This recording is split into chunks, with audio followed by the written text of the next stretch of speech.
अस्सलामुअलैकुम नाजरीन, फ्रीद health care में आपको हम खुश आमदीद कहते हैं। दोस्तों, मेरे बहन, मेरे भाइयों, तो आज हम आपके लिए लेकर आए हैं बड़े बुखार का इलाज भी और बड़े बुखार को जल्दी जल्दी कवर करना भी हम आपको आज बताएंगे कि कैसे कवर होता है। दोस्तों, इससे पहले दोस्तों, जो हमारे साथ नए लोग हमारी वीडियो देख रहे हैं, उनसे हम गुजारिश करते हैं कि हमारा चैनल सब्सक्राइब कर लें। सब्सक्राइब करने का कोई पैसा नहीं लगता।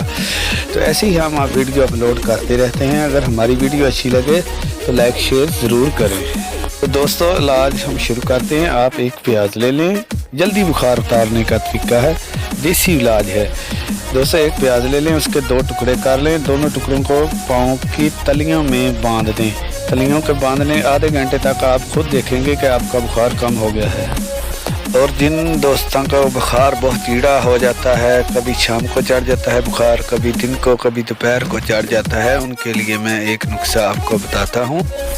1 स्टाक ग्लो, 1 स्टाक अजवाइन, 4 स्टाक बादाम मोटी गिरियाँ। इनको आपने बाज़ार से ख़रीद लेना है। खरीदने के बाद आपने ऐसा करना है कि इनको अच्छी तरह रोज़ाना 2-3 गिरियाँ, थोड़ी सी ग्लो, थोड़ी सी अजवाइन पानी में डालकर भिगो देनी है रात को। सुबह उठकर इनको अच्छी तरह से पीसकर पानी को पी लेना है। ये आप 7 दिन नुस्खा इस्तेमाल करें। 7 दिन के बाद फिर 7 दिन छोड़ देना है। तो दोस्तों, इससे आपको बहुत बड़ी शिफा मिलेगी, बुखार आपका दूर हो जाएगा। तो दोस्तों, वीडियो अच्छी लगी है तो लाइक शेयर कर दें, हमारे चैनल को सब्सक्राइब कर दें ताकि हर आने वाली वीडियो आप तक पहुँच रहेगी। अल्लाह हाफिज़।